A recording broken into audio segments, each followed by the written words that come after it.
5 years ago, there was this game I played called Sekiro, Shadows Die Twice, the third-person action-adventure game made by the same guys who made these, where you're a shinobi, running through 16th century Japan with a katana in one arm and a prosthetic limb in the other. And it's these tools and these tools only that you'll need to master to take you to the promised land that is Ashina. Sekiro, the one-armed wolf, is unlike anything we've seen. No character creation, no weapon select, just a wolf and his skills as a shinobi. So obviously combat is a huge part of this game. It isn't just, oh, let me level up a bit, or let me make this build for this boss. It's more like, I need to Makiri counter that, I need to jump this, I should parry that. So with the combat being so involved and the gaming industry making strides with more computing power to deliver us unique experiences with over-the-top effects and mechanics, how does the good old Sekiro combat system stack up in 2024? Is it still amazing in every way?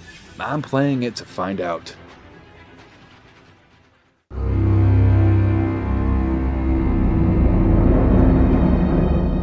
Now, right from the get-go, there's already a huge difference between this and the former games we've known to love at FromSoft, and that's the RPG elements. Gone are the hours getting invested into calculating damage numbers and negations, buffs and spells, tweaking builds with rings or talismans, going deep into chalice dungeons for blood gems. Now all of that time is being used on learning movesets and getting familiar with the timing. Take Elden Ring for example. Any given time I can up and leave what I'm doing, venture out and grab armor, weapons, runes, talismans, buffs, then make my way back to that exact point I was playing in. But now I have all of these extra tools to help me even further into my adventure. Right? And a lot of people love this. The open nature of the game and the possibilities available to any exploring player. It's rewarding. Okay, now remember this for a later point in the video. This system is rewarding for Elden Ring. There's a clear path of progression, but if that progression clearly isn't happening, well, by all means, you have X, Y, and Z to help you in that situation.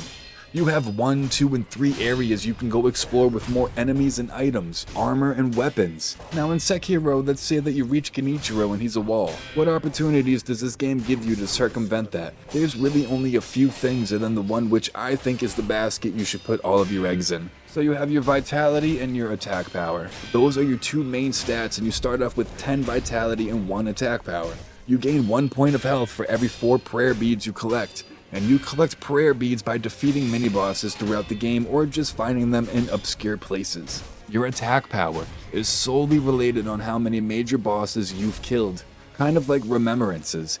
Each major boss drops a memory, but instead of using the item for a cool weapon or spell, it's used to raise your attack power by 1 point. And you can see that each point in power gives you 20 slash and 30 thrust damage per hit. So it really isn't that big of a margin. So if attack power isn't the end-all be-all to Sekiro's combat system, then what is? When starting out, it's kind of hard not to notice that Wolf lost his arm in the first minutes of the game, has been rescued and brought back to full health and fitted with a prosthetic arm by Sekiro, the one-armed orangutan. There's a lot of animals with missing limbs in this game. It's a hard time for mammals, I think.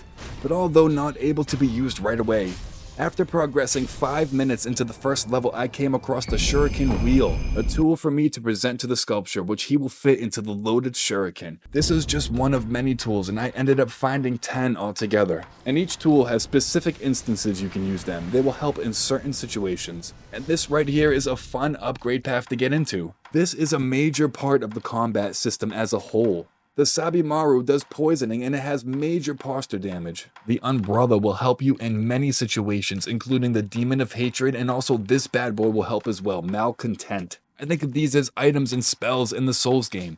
Not entirely necessary to complete the game, but it will make it a lot more accessible. Not even to mention this beauty of an upgrade path in the name of skills. Skills will help you just as much as that prosthetic will on that one boss, but across the board, so this is crucial. Right off the bat, the first skill that you can purchase is Makiri Counter, which is such a critical skill to have in this game. But for real, skills and tools will only get you so far.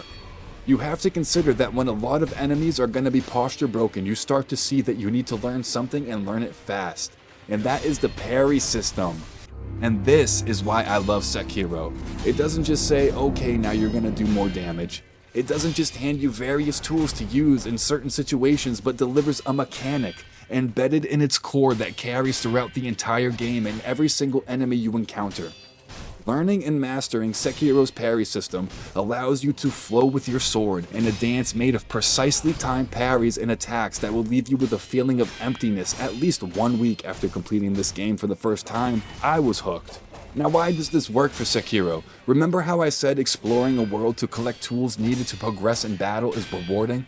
Well, what makes learning the moves and the parry flow of these boss battles rewarding? Getting stuck at Margit versus getting stuck at Genichiro are two different animals. But Elden Ring is an open world game. I feel the better comparison might be getting stuck at Pontiff Sullivan. You have options.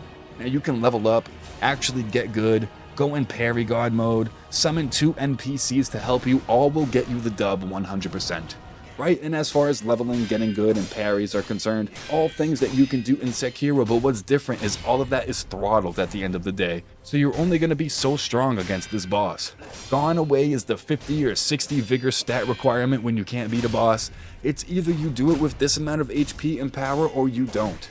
Gone away is the baiting one move so you can parry Pontiff and riposte him for half his health. And Sekiro, when you get a perfect parry, you deflect the enemy's attack. All that will do is do damage to the enemy's posture bar a little bit, so it's not like, hey, I just need to get a couple more parries off. You need to be consistent with it, then follow it up with offense. You're not going to be able to raise attack power more than it should be before a boss battle because you need their memories to enhance it. So what else do you do? Other than making sure that you've cleared every mini-boss for all the prayer beads available in the area, the game is still setting you up with only X amount of this and X amount of that. No more.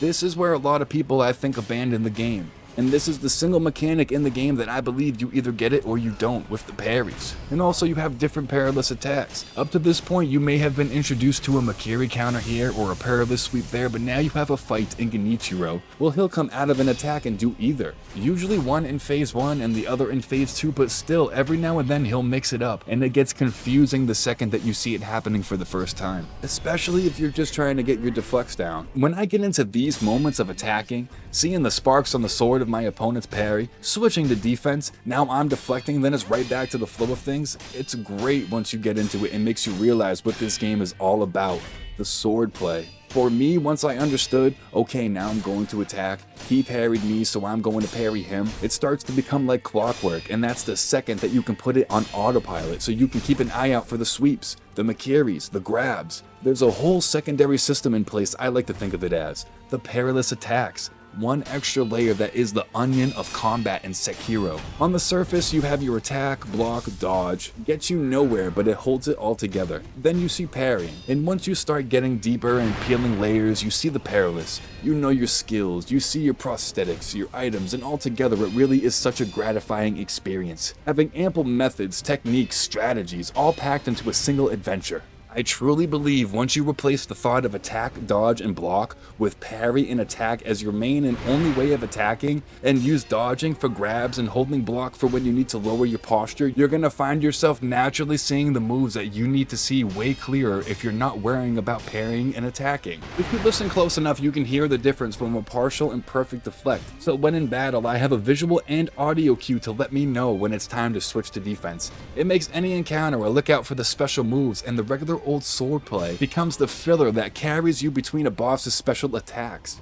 Take Owl for instance. If I'm this deep in the game and I'm still deciphering when to block an attack, trying to dodge his sword swings, I'm never going to be ready for his owl attacks, his perilous sweeps and thrusts, his firecrackers. I didn't have time or mental space to prepare for any of those attacks when I'm just trying to get out of his swordplay. Seeing Sekiro's combat as a whole, for me at least, really cemented its legacy. Deflecting, attacking, jumping backwards on his perilous sweeps. Punish, then dodge his overhand for another punish, determining this combo from that combo, all because of a small shoulder bash he does, and then knowing he's gonna throw his firecrackers at me. Looking out for the Makiri after his backdash firecracker throw. If I don't see a sign, I know he could come in for a heavy slash. Knowing to jump his owl right into a Makiri counter in phase 2, these are all things I was able to pick up on only after putting the parry system on autopilot. In doing so, I got to get pretty good at a 7-minute fight that's jam-packed with action from start to finish. Imagine that.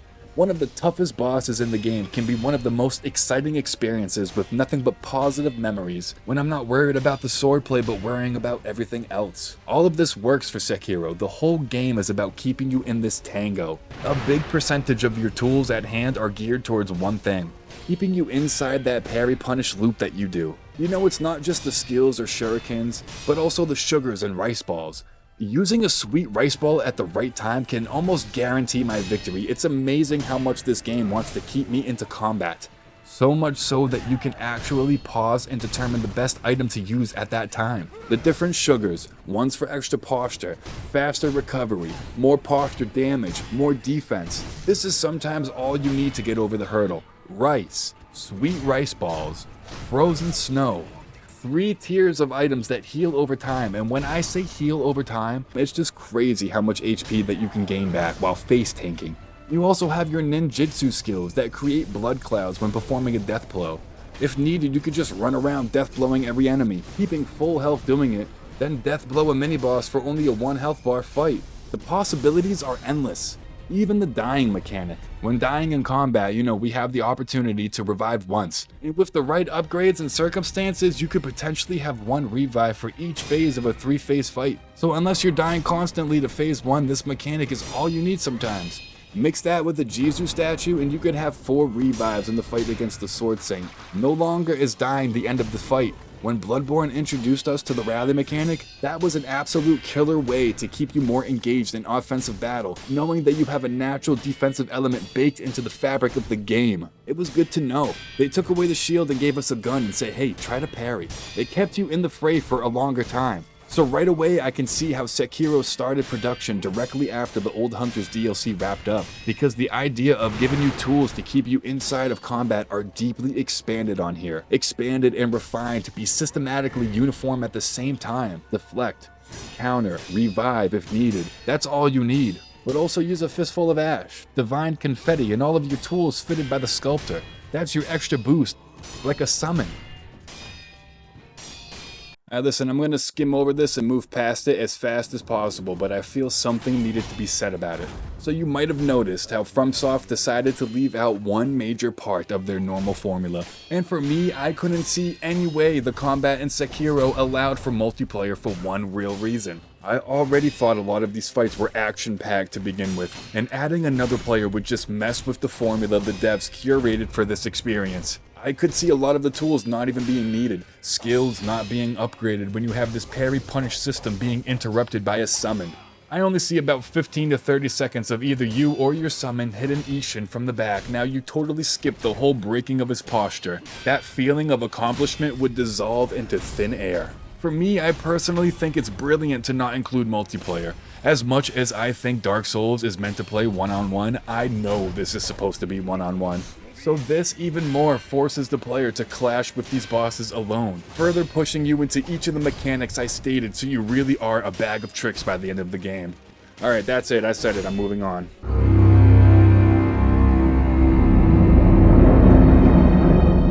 And once you put it all together, you start to see why they did it the way they did.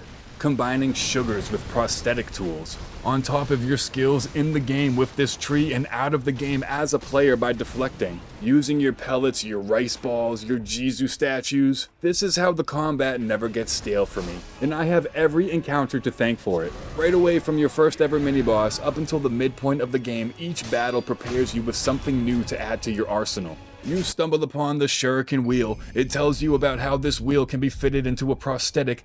All of this while staring down our first mini-boss. And then when approaching General Namamori Kawabata himself, you're going to be greeted with a pop-up labeled perilous attacks. Tells you, boom, some attacks can't be guarded, deflect a thrust, jump a sweep, dodge a grab, and then does one on his first attack. You start trading and what does he do? Another sweep, and he continues to showcase that attack for me to learn this mechanic right away. 5 times he attempted to sweep me in one phase. And this is where I know the game cares about its player base, because one after another we're introduced to different ways to take on battles, and multiple mechanics needed to be used. Once defeated, he's gonna drop you a prayer bead and a gourd seed. All in a few short minutes you understand there's gonna be tools out there you need to find and you can use in battle. Tells you 3 attacks that can't be blocked and showcases one of them for you. Gives you upgrade materials for your health and healing and tells you what to do with them, so now I'm on the lookout for these 2 items. I feel from here on it's a snowball effect to the last half of the game, just collecting insight on this combat system and everything you need to master it. Each boss is another stepping stone down the path that was put in place by FromSoft. Next stone is Oniwa, and he gives you an opportunity to use your prosthetics for offense.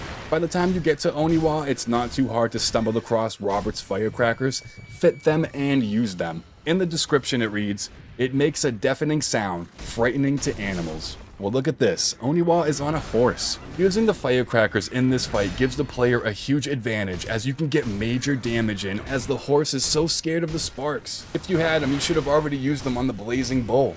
And now more than ever, I'm experimenting on every enemy to see who stuns and who doesn't. Now when reaching Lady Butterfly, you're going to discover that 1, you can use firecrackers for a quick stun. If you're experimenting with different prosthetics like the game wants you to, you'll see how shurikens work while she's zipping through the air.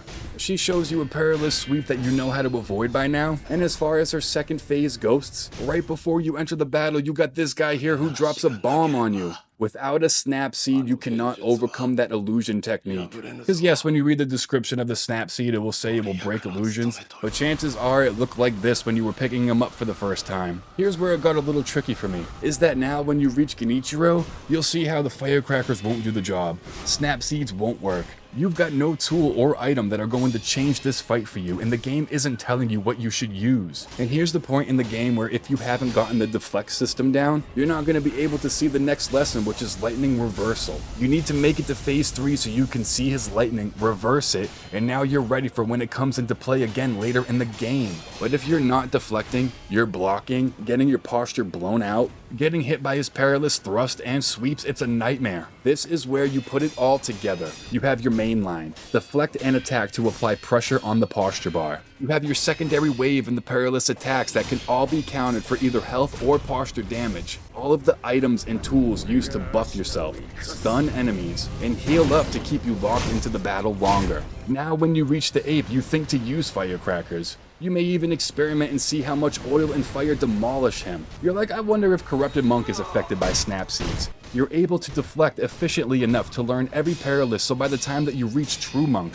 Owl Father, Sword Saint, you're prepared as a player for whatever's on its way to you.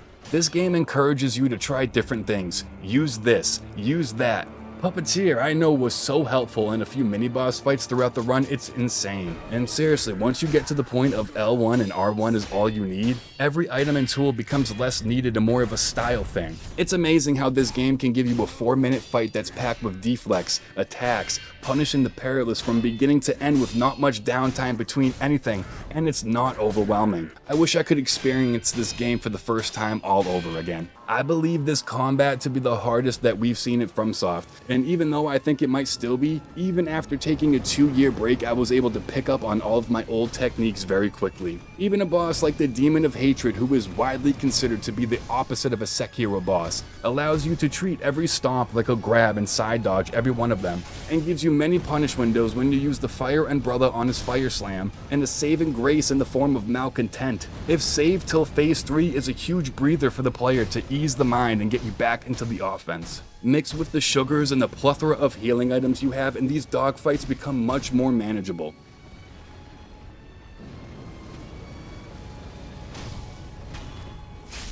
Not to mention all of the dope combat arts. All of these are such an added nuance to these fights that I love incorporating. My favorite move is Ichimonji Double.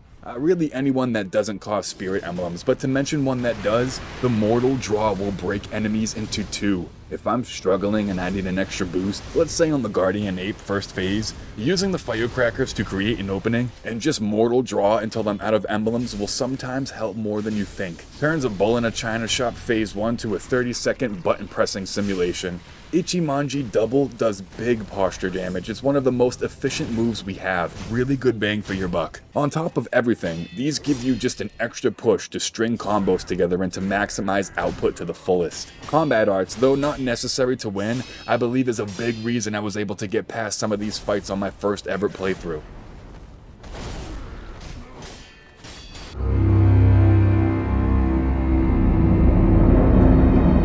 And now we come to what it's all about. Everything you've completed up to this point will aid you in what I think is one of the greatest bosses ever made. What some people call one of the hardest bosses of all time. Ishin the Sword Saint. From phase 1, you conclude your narrative with Genichiro, and by this point, this is the 3rd time you've been introduced to his moveset. It shouldn't be a problem. But once you clear Genichiro for the final time is when things start to come together.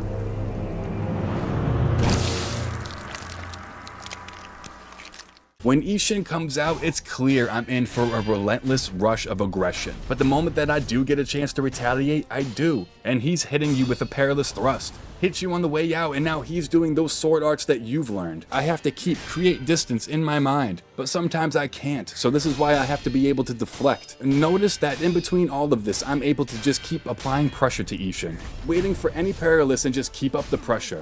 You could deflect this, but I chose to dodge and get a punish in, and the first bar is gone. This fight really pushes you to stay aggressive because just popping an Akko's sugar, you can see how much posture damage gets done in just a few seconds.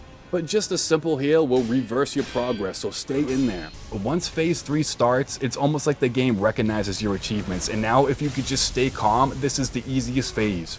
Opening up with the main attack I want to punish and the good old lightning reversal. So now he's got that, he's shooting his gun, I'm deflecting, I'm attacking, I got the Makiri counter down, I can avoid his wind throws, still hitting him in between that and this lightning reversal as well as after. He's still relentless. And even when I feel I'm struggling and I run out of healing gourds and I do something like this and pay for it, remember, shadows die twice. And remember another thing, sweet rice balls will guarantee a victory if used at the right time. Just look at how much this benefits me. I'm just swinging for the fences and I knew I had it at this point, and for me, this is why I love Sekiro's combat, and why playing it in 2024 still amazes me. Being able to have a round against Ishin like that is truly gaming at its finest. The constant trading back and forth, seeing punish opportunities and taking them, being ready for any perilous while continuing on the offense, it's second nature at this point. Right back at it with not a second to spare. No spacing, just 2 swords clanging, and this is Sekiro combat with a cherry on top. This is why I came back in 2024 and why I'll be back in 2025. Nothing like a game preparing you for a fight of the lifetime. With the perfect ending to the round, we jump a sweep and bounce off his head for the death blow above. You gotta love it.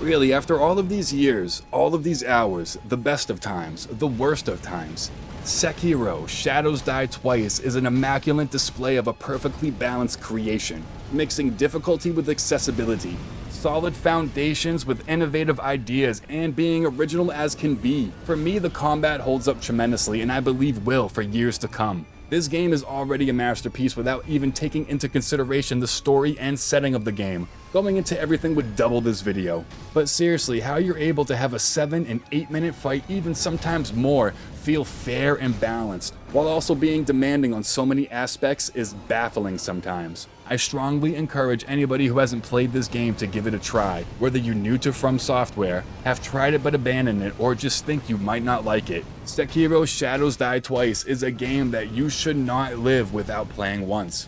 Sekiro in 2024, still amazing in every way, and I can't wait to break the story down in 2025. Thank you for watching, everybody. Please like, comment, and subscribe. It helps out a lot. And if you want more content like this, please let me know.